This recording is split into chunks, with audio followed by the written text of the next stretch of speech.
It's a creature from a bygone age, older than mankind itself. I don't allow myself to think that they will go the way of the dinosaurs. I don't allow myself to think that. Greed and corruption, myth and superstition have brought the rhino to the brink of extinction. There are websites right now promoting rhino horn as something better than Viagra for men. For millennia, its best protection, the rhino's horn is now its worst enemy.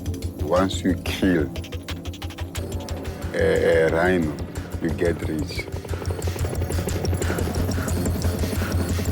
If the killing doesn't stop, then the last rhino in the wild could disappear in just a few years. One morning you wake up and there's no more rhinos. They're gone.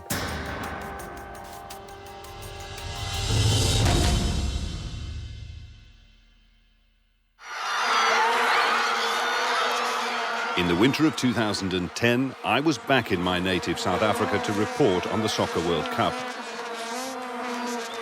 It was Africa's triumph, a vibrant frenzy of fans and deafening vuvuzelas. For people without stadium tickets, it's possibly the best free entertainment on the planet.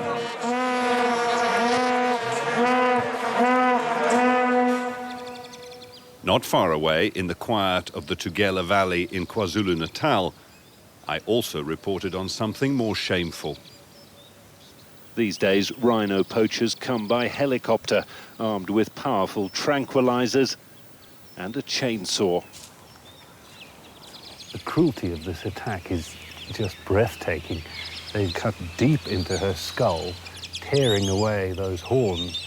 She's alive, but she's lost her ability to smell, she's lost her ability to communicate with the other animals, and she's crucially lost her only means of defense. A philosopher once said that we can judge the heart of a man by his treatment of animals. If so, what kind of man did this?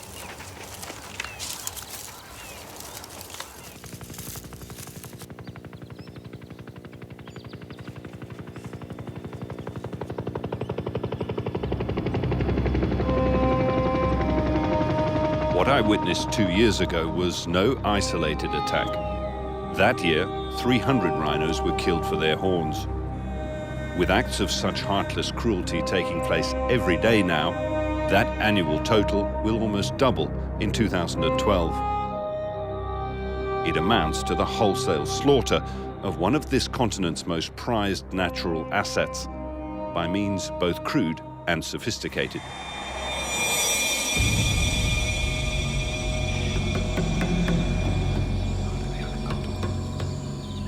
Rhino horn is now worth more than gold, which means the threat comes from many sources. This amateur video shows a rhino hunt that may not be quite what it seems.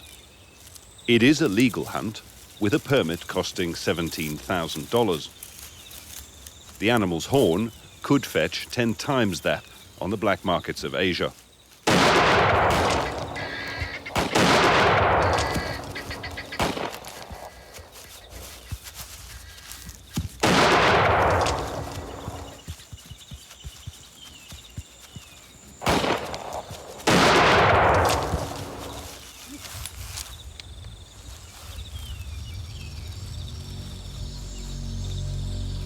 It's called a pseudo hunt. The permit holder is an Asian national, in this case a Thai prostitute in the pay of a criminal syndicate. She didn't fire the weapon, of course. Private game ranchers did that for her. They're allegedly in on the scam. Until recently, foreign gangs could acquire rhino horn quite legally, just by sending as many accomplices as possible to buy permits. It's a legal loophole the South African government has finally closed.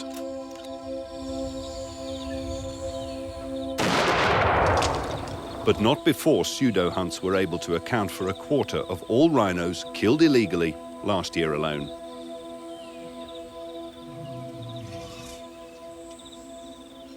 We are seeing doubling of numbers of rhinos being poached every year, in South Africa in particular. And we are not seeing any respite at present. It is concerning, very alarming, and I think we are reaching a desperate situation where more than the present action is required.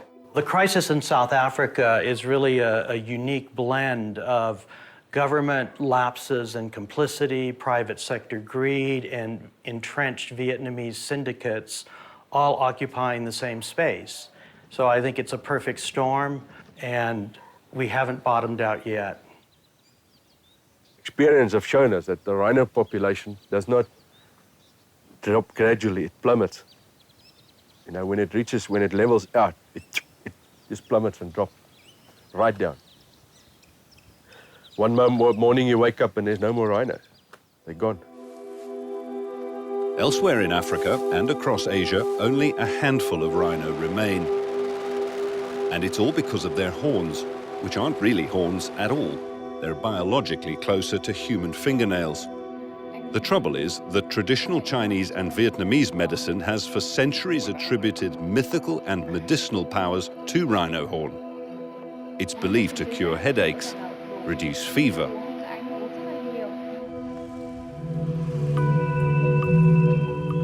In 2007, rhino horn became even more sought after. It was reported to have cured a Vietnamese politician of cancer. Demand and price suddenly soared.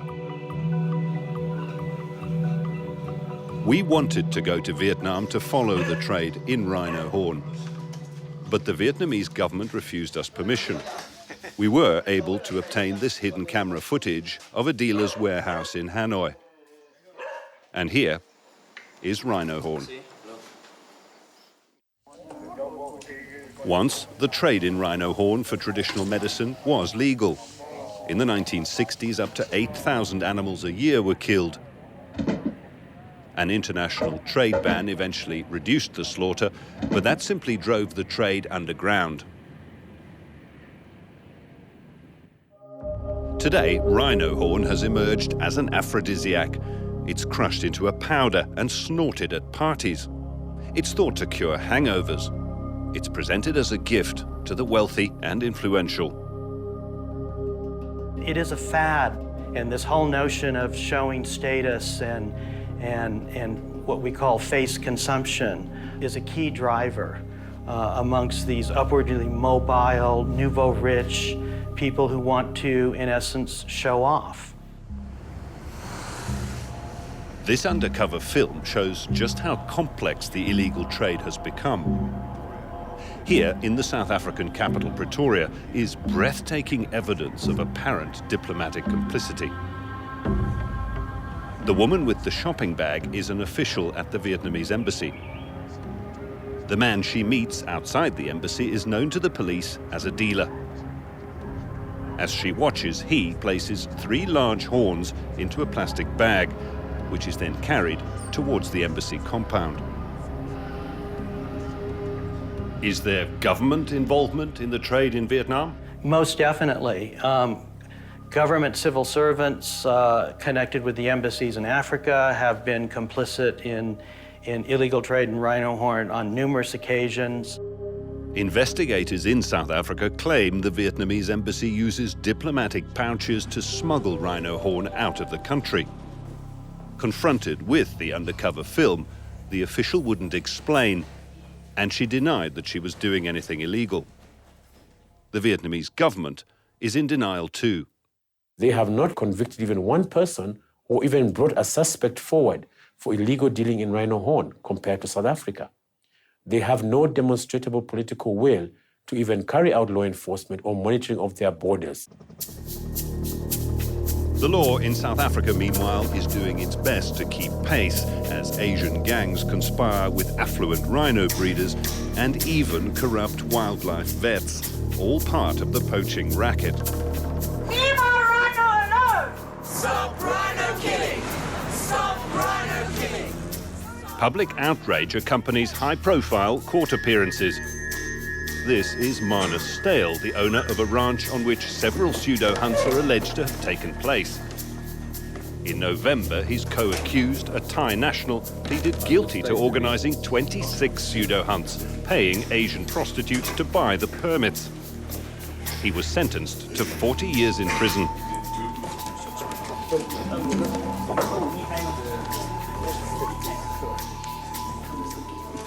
As the old Africa vanishes, this scene may vanish too. The white rhino, a remnant of prehistory, is threatened with extinction. It's not the first time South Africa's rhinos have been in critical danger. 50 years ago, less than 500 of the white rhino species remained in a single vulnerable population in the Umfolozi Game Reserve. One bout of disease could have wiped them all out. As this old film shows, the South Africans found a novel solution: mass relocation. It was called Operation Rhino, led by this man, Dr. Ian Player. Riders must keep the darted rhino in sight without exciting it any further. A tricky job. The sharp needles of the thorn trees rip clothes to tatters. Bachelors find it easier to heal a scratch than patch a shirt. By the turn of the century, rhino numbers had rebounded to more than 10,000. I mean, we were battling against time. We were battling to find the right drug. We were battling to find the best methods. The first is an opiate, which will cause the animal to lie down.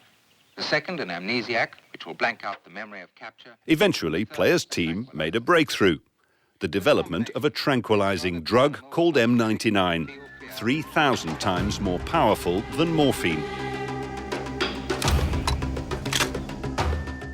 But first, they had to get close enough to administer the drug. And they learned how to do that the hard way. I mean, I'm blind in one eye. I've got drugs in my eye because I fired a dart too close to the rhino, and then I fell off a truck going at about 40 miles an hour, which I wrecked my neck, and that partially crippled me. He has lost all fear, doesn't mind the touch, smell, or sound of humans. The gentle, painless world of a rhino. It was all an experiment. What was the best way to dart them?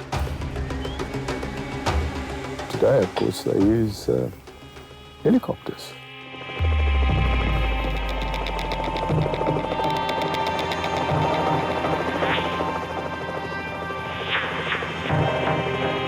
Players' methods are still in use. Conservation groups like the World Wildlife Fund relocate vulnerable rhino populations to safe havens using M99 and helicopters. But safe havens are becoming harder to find. What makes you angry about what's going on now? What really makes me angry is the brutality with which they have been slaughtered. I mean, to take a chainsaw to a live animal and cut the horn off, and in doing so, cut half the face away. And I mean, this is not once or twice. I mean, this is what really gets me, is the savagery in which it is done. Once again, the fight is on to save the rhino. And this time, it looks like war. Even the South African Defence Force has been deployed. And in smaller game reserves, private armies are being trained by men like former Special Forces Commander Jack Greef. They're talking of rhino war that we're fighting. If you want to call this a war, then you've got to fight it as a war, and you've got to use military principles to get to the objective. You've got to have a very clear objective. You've got to aim at something.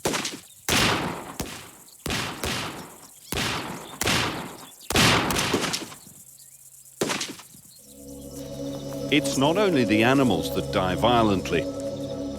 Dozens of poachers have been killed in shootouts with anti-poaching units. The average poaching gang consists of 3 guys. One of them is normally armed with a heavy caliber weapon to shoot rhino. And the other guy can be armed with a semi-automatic firearm like an AK-47. And then the third guy might also be armed with a similar automatic firearm. or a handgun or hand grenade. They try and add as much firepower as they can get hold of. A number of suspects that were arrested have had some military background, and some of them have been in the special forces. So they are there because they know how to use a firearm, and they are there for the killing of the animal and also for the protection of the poaching team.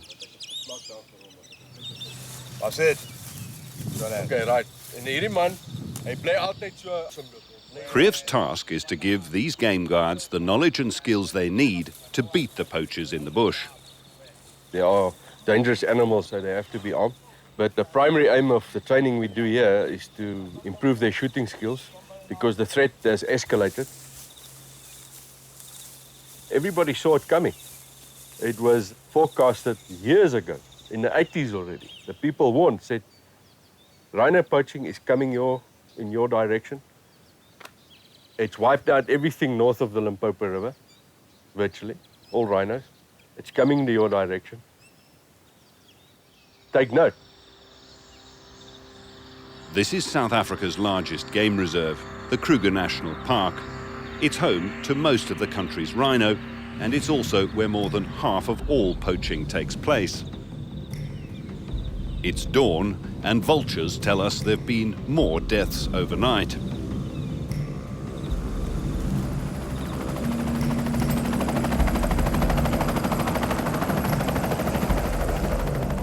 I've been invited into the park by Chief Forensic Investigator Kobus de Wet. He wants to show me how they're using science to tackle the poachers. The army and police units that operate in the park must cover an area the size of a small country. De Wet and his team have been called to a crime scene close to the Mozambican border. I can smell it before I see it. Oh, there it is. It's a mother and her calf. And even the calf's horn has been hacked away.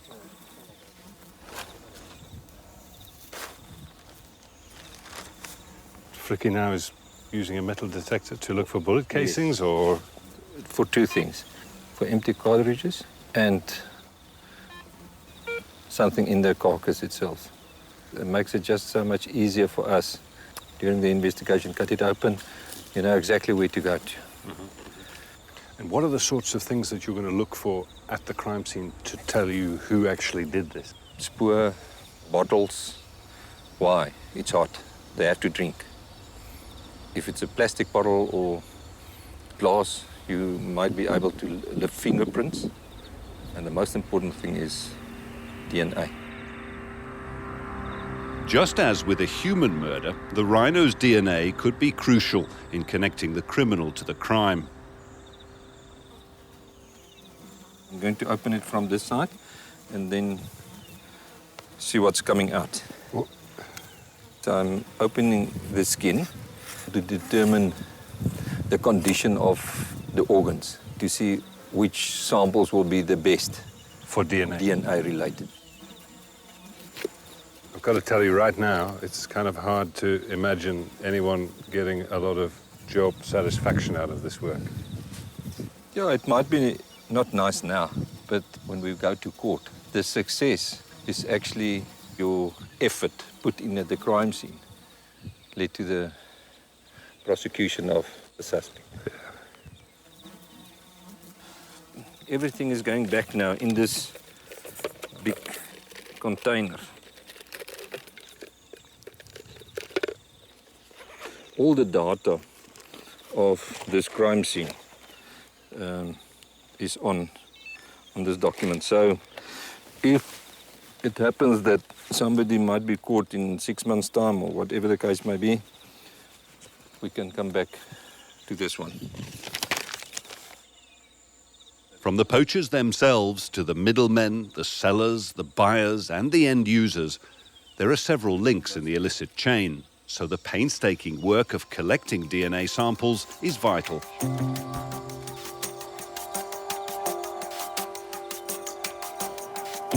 They're processed here at Onderstepoort, Africa's largest veterinary research unit.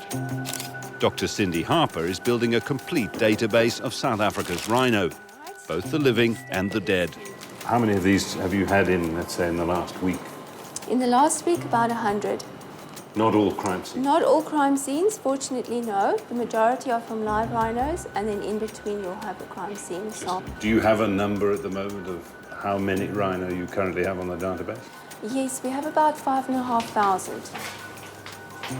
The DNA extraction method works really nicely, and we have had a lot of success matching horns back to animals, to carcasses. And it's not just the horns, you know, you can match tools that have been used in poaching, like axes and pangas and knives and things. You can match them back to carcasses as well. So it gives you that added forensic evidence that you need in an investigation. Dr. Harper's DNA work has revolutionized the legal process, but the arrest and conviction rate is still tiny compared to the numbers who poach daily in South Africa's parks. With a rhino killed every 18 hours, it's estimated that 9 out of 10 poachers will never be caught. You can't continue like this. You can't keep on losing rhino at the rate that they're losing. You're going to after 7 years, you're going to reach a stage where your population is going to be a lot of young animals, and then suddenly it's going to reach a level and then drop. Rhino numbers are dropping, but without government funding for a thorough count, no one is quite sure by how much or how fast. Most people do agree, though, the time is running out. I've predicted that 2014 will be the turning point. Just based on my experience in Africa and the rate at which rhinos are shot now, and a very important aspect is, you know, for a rhino dies quickly and it reproduces slowly. If we cannot get the situation under control, then our days are numbered.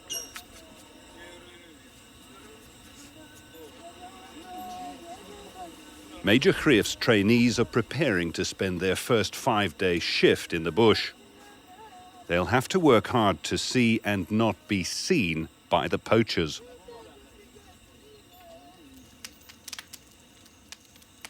It's not that difficult to shoot a rhino at night. They are creatures of habit.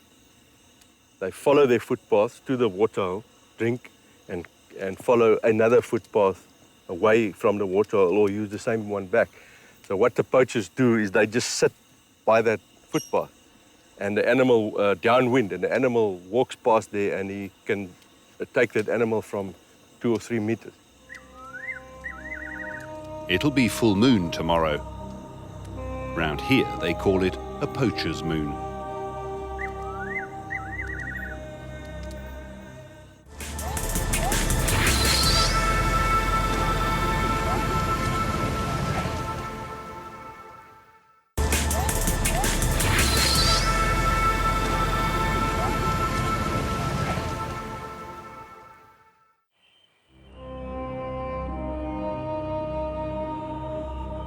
In large parts of Africa and Asia, the rhino has already been wiped out. In Vietnam and Indonesia, not a single one has survived. The bushveld plains of South Africa, and especially the vast Kruger National Park, are the rhino's last sanctuaries in the wild. But even here, they're losing a rhino a day. The biggest threat comes from Mozambique in the east. Poachers cross into the park on foot through long, unfenced portions of the border. It's like a typical insurgent war that uses a neighboring country as a jumping off area. So they infiltrate from the neighboring country in and escape back to their safe base areas. Got the same situation there. And 400 kilometers is far. It's very far. You need a lot of people to effectively close that area down. And the park just doesn't have that number of people to be able to... I don't think the country has that number of people. You've got a few major rivers, all goes into Mozambique. Along these rivers are concentrations of people, even in the Transfrontier Park. And each one of these communities is providing rhino poachers. Oh yeah, especially the Masangir area, which is just east of us here.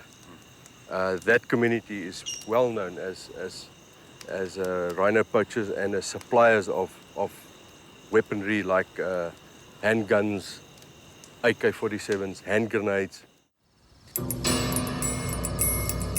So we head east towards Mozambique. This is the main theatre of the Rhino War. And here we meet a platoon of the South African National Defence Force being briefed before a night patrol. If you fail to compromise our mission, that means we'll be failing. The platoon commander seems to be giving his men an order: shoot to kill. The life of that person is out. It's already in my hands. I take him out. I don't hesitate on that. It's a message that I send to them that I take the rhino poacher out and I save the rhino. But the risk of death seems to be no deterrent.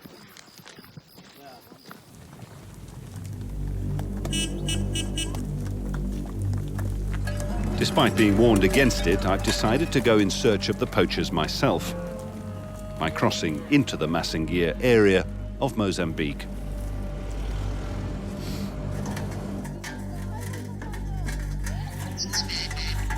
Across the water over there, the other side of Lake Massingier, is the Kruger National Park and South Africa. The route to get there through the bush and following roads along the edge of the lake is a sort of invisible highway for illegal migrants and poachers. In this landscape of poverty, there are small, improbable glimpses of wealth. Could these be the spoils of rhino poaching? I've been told that men from here queue up to cross into Kruger on that invisible highway to kill a rhino, hack off its horn, and get rich quick. Not all are successful. A mother waits as her son returns from South Africa in a coffin. Cousins Dario and Makombisi were killed in the Kruger Park, shot while poaching.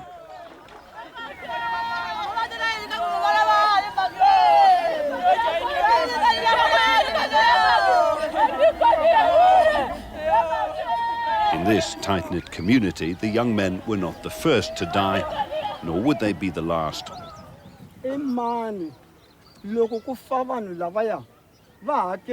The cousins had taken Dario's younger brother, Batista, along with them.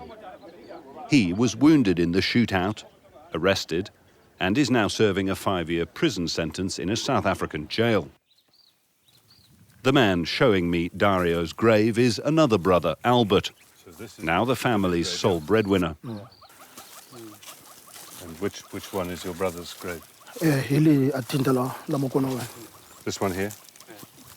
And Albert, do you know why Dario was killed? He said, the rumors say that he was poaching. He was killed by the rangers in South Africa. In the Kruger Park? In the Kruger Park, yes. In the family village, I meet Dario's mother, Amelia Makuvela. She looks to me like a woman who's lost everything. Dario was not her only son, but he was perhaps her favorite. Among the mud huts stands a brand new house, a motorbike on the patio. These are Dario's things, and there is no obvious way to explain this relative wealth. I want to ask you what happened to Dario. Dario kuendleka ka yena vela anisukeni ya masungweni vaya kwini vanu ku tiviswa ku vaya kwini. Why do you think he went to Kruger? Anu n'wi tiviswa ku aya kwini kun'wana lowa mtsongo ngaleni a nga tivi ka ndhawu futhi. According to the South African police, the young men were heavily armed, and a game guard was wounded in the shootout. The result is that in this village, children have been orphaned. Rixaka hambi ro vaviseka ri ta ku yini phe vana lava a va na bava a papai wavo i fe khale nsani va vundla mina se rixaka ri ta ku yini vanhu va ku ya fela kule va nga ri la kaya ku tlhela ku khomiwa n'wana. How many others are there like Dario, Batista and Makombisi? Young men willing to risk everything.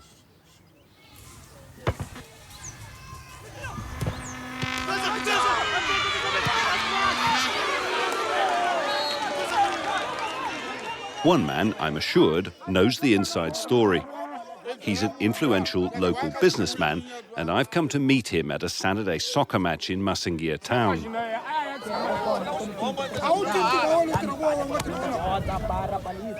Jonas Mongwe owns a fleet of taxis. He's a keen supporter of the local team, here playing an important league fixture against opponents from the south. At the final whistle, the match is lost. But Masingia will party on late regardless. And my interview with Mongwe will have to wait.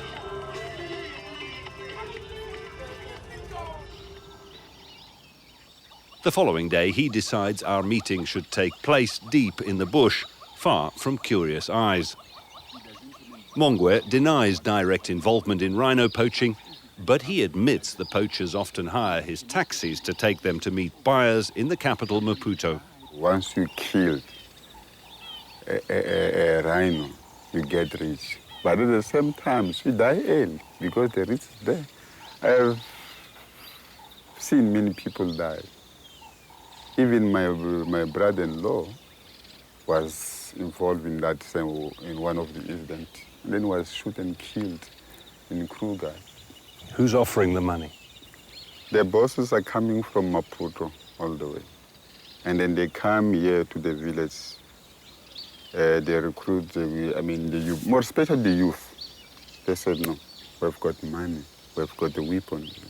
And we as a youth, we're angry, to get rich.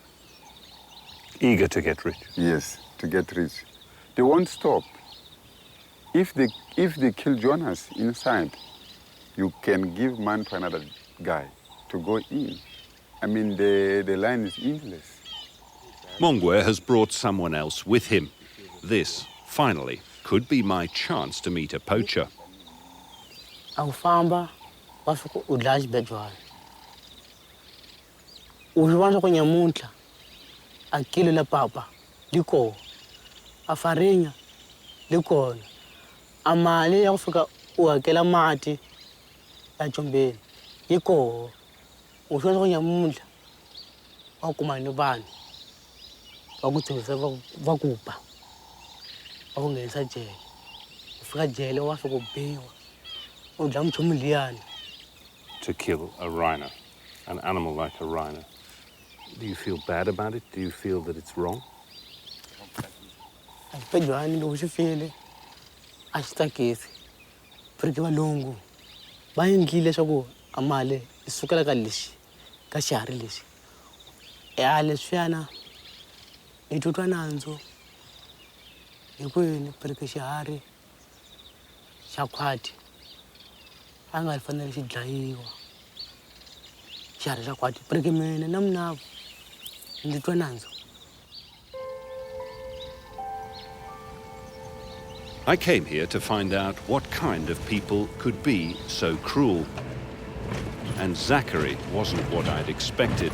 Someone motivated not by greed, but by poverty, risking his life to earn the equivalent of 2 years' pay in a single night.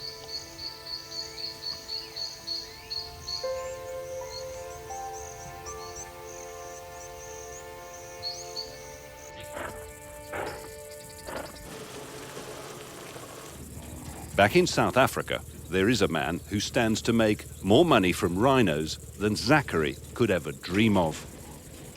Far from killing them, he's farming them and harvesting their horns. John Hume is the world's biggest rhino owner. On his vast game ranches, around 700 rhinos jostle for space at communal feeding troughs.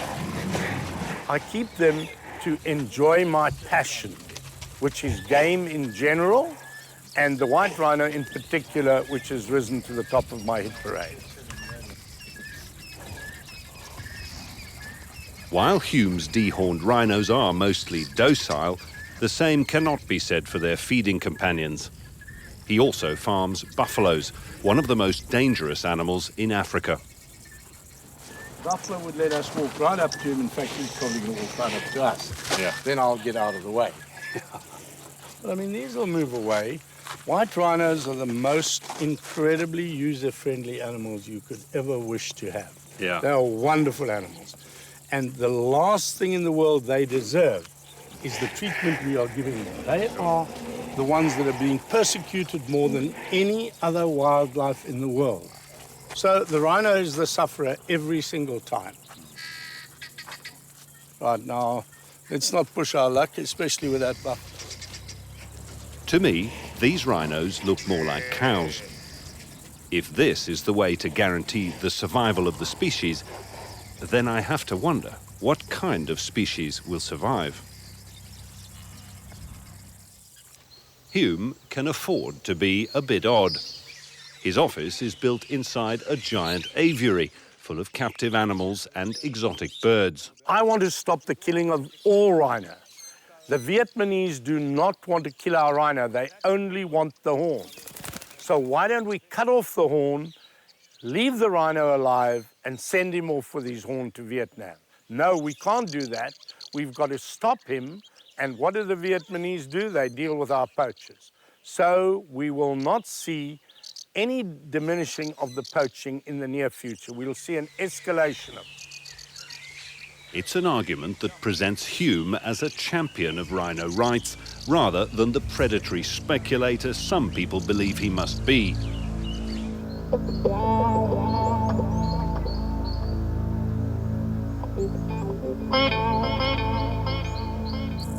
But what about the dehorning process itself? I've met up with Martina van Zeelenhout, one of Hume's vets, to find out how it works. And normally the whole procedure takes 16 minutes from the dart hitting the animal to fully awake. 1/6 minute. 1/6 minute. Martina is using M99, the same sedative developed all those years ago by Dr. Ian Player and his team. It's deadly for humans. This is all I use, 0.2 of a mil. So we must be very careful when you work with it. In a wild situation, how dangerous is an animal like that going to be to humans? White rhinos are wild animals and they will kill a human. Don't underestimate them. How long do you think it's going to take? Around 5 minutes. The first thing you'll see is that she gets ataxic. So she puts her feet higher up, and often they start to look up.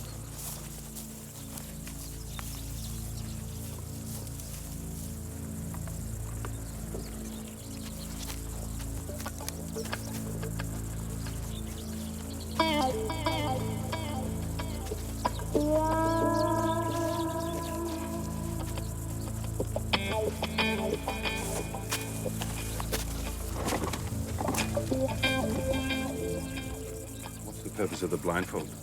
It's just to keep them calm. They often, if you get the blindfold on, they fall much quicker.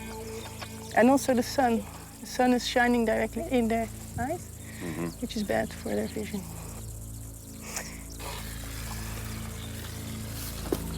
Yeah, this is fine. Okay, perfect. It's very important to not cut too low. If you cut too low, you go in the tissue. And then the horn doesn't grow back nice. It can get infected also. Is she going to feel any pain when this is over? And there's no nerves in this tissue. So there's no reason to think that this animal is feeling anything of this. The horn will grow back, anything up to 9 centimeters a year. But that hardly seems compensation enough for having to give it up in the first place. A thing that has defined this animal as wild for millennia.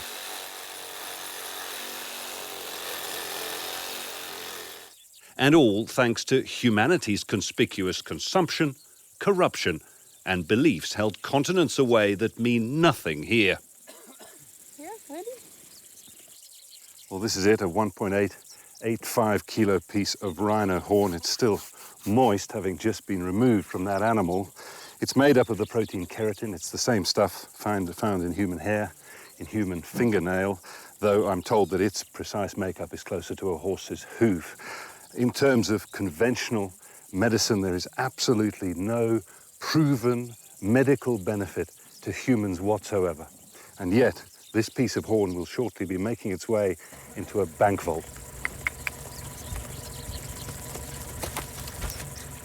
John Hume has rhino horns stockpiled in no less than 10 bank vaults. He won't put a number on it, but safe to assume it's many millions of black market dollars worth. Yet he insists his only interest is saving the rhino. Farmers who are dealing with those Vietnamese prostitutes, pseudo hunters, whatever you want to call them, those farmers would stop killing their rhino if they could cut the horn off, leave the rhino alive, and sell the horn. They would never again kill a rhino because it would be like killing the hen that lays the golden egg. And who would do that? It's hard to fault Hume's logic. Legalise the horn trade and save the rhinos by farming them like cattle. It's a simple idea with entirely unknown consequences. We haven't been able to model exactly what demand is and play that off of supply, which is sort of classic economics. The other element that we just simply don't understand is speculation. Now, right here in South Africa, there's one very prominent game rancher who makes a practice of stockpiling rhino horn legally. So he's speculating on being able to sell that at a very high value at some point in time and making lots of money. Well, how many people like him live in Vietnam, in China, and other places in Asia? And if speculators are harnessing supply, how do we factor that into the equation? I am incredibly depressed by some of the people in this country who should know better and who are still saying trade will not work. Their favorite argument is we do not know the size of the demand. How can we address that demand without knowing the size? My argument to them is you are supplying the demand anyway. Whether you know the size or not is immaterial. You're supplying it, and you are supplying it all from dead rhino. Why do you not try and supply it from rhino, from live rhino, and see if you cannot diminish the poaching? Conservationists point to the hard lessons of the ivory trade. 2 recent auctions of ivory stockpiles had spectacularly different results. The first led to a decline of illegal trade.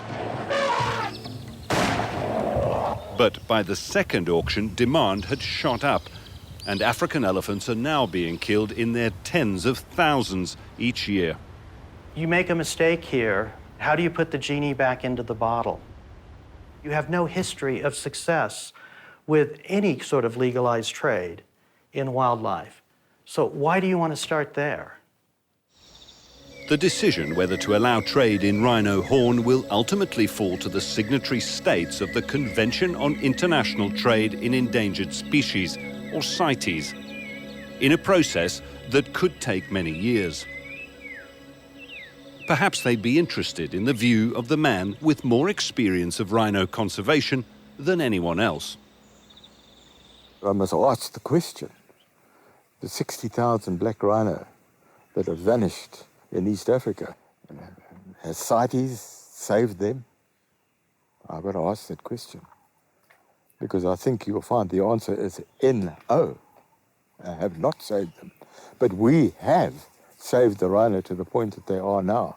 So I believe that we have got a bigger say than anybody else. Player has another solution. He reminds me that the South African government has at least 40 tons of rhino horns stockpiled from animals that have died of natural causes. I'm dead against the dehorning.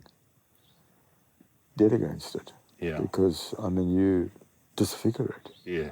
But if we can prove that the sale, the legal sale of rhino horns through natural mortality is not going to do the damage that other people assume it's going to do, then I believe that we should be allowed to follow that route.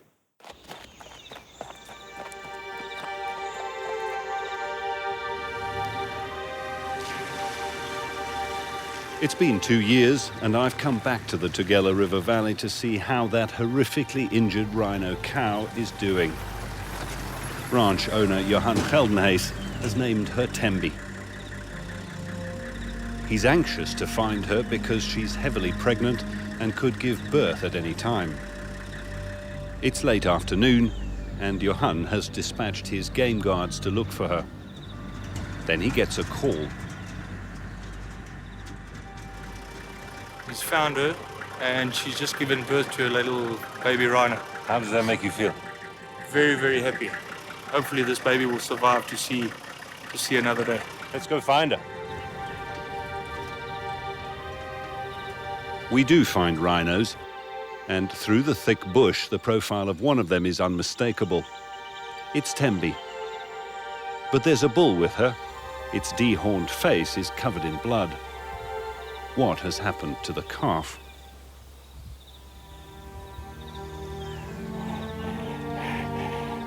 Then it appears, shaky on its feet. And it's suddenly obvious what's been happening here. Instinctively, Tembi has been protecting her calf from the bull. The confrontation has reopened her old wound. But they appear to have reached a truce.